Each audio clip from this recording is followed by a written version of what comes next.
Ma chère fiancée, je n'ai pas pensé dans ma dernière lettre à vous remercier de votre souvenir de première communion.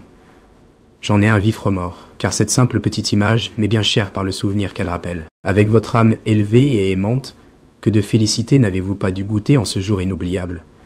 Vous me le direz un jour de vive voix. Je vous parlerai aussi de ma première communion, qui me laissa une impression persistante encore, je crois. Je suis allé déjeuner à Saint-François aujourd'hui, et dès que je l'ai pu, je me suis sauvé pour venir m'entretenir avec vous. J'en éprouve l'impérieux besoin tant je me sens seul et triste. Ma si chère petite Germaine, quand donc serez-vous près de moi? Quand donc puisserai-je dans vos yeux aimer le courage et la paix? J'ai tort?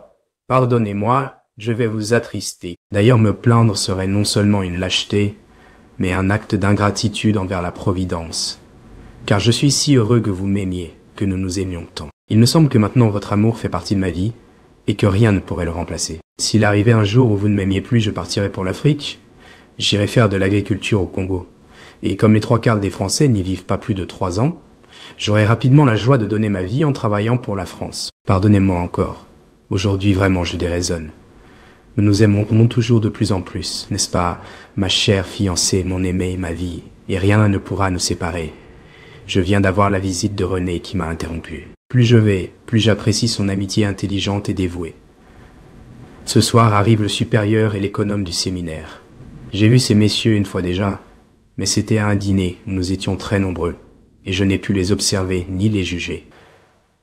Ce soir, ce sera plus facile et je vous ferai part des impressions qu'ils m'ont laissées. Enfin, quels qu'ils soient, ils nous autorisent à suivre les offices, ce qui est déjà énorme. Il paraît que voir des femmes dans une chapelle de grand séminaire était une chose inconnue et inouïe jusqu'à ce jour. Pauvres femmes, ou plutôt pauvres séminaristes, ma chère fiancée, ma tant aimée petite joie, soyez indulgente si ce que je vais vous demander vous offense. Alors ne me l'accordez pas, mais ne m'en aimez pas moins. Je ne possède rien qui fût vous vraiment, et vous me donneriez un bonheur sans égal si vous daigniez m'envoyer une mèche de vos cheveux. Est-ce correct de vous demander cela? Je sais seulement que je vous aime et que je souffre d'être si loin de vous. Mon Dieu, qu'il me sera doux d'être enfin réunis dans le calme de notre chez nous.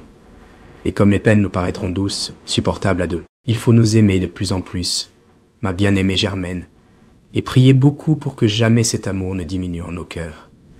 Ce serait un affreux déchirement. Je vais descendre à la chapelle pour les vêpres, et de tout mon cœur je prierai pour que le bon Dieu nous envoie toutes les douleurs, celles-là exceptées. Souffrir et même mourir ensemble ne serait rien. Pourvu que nous nous aimions, et que nos deux âmes n'en fassent qu'une.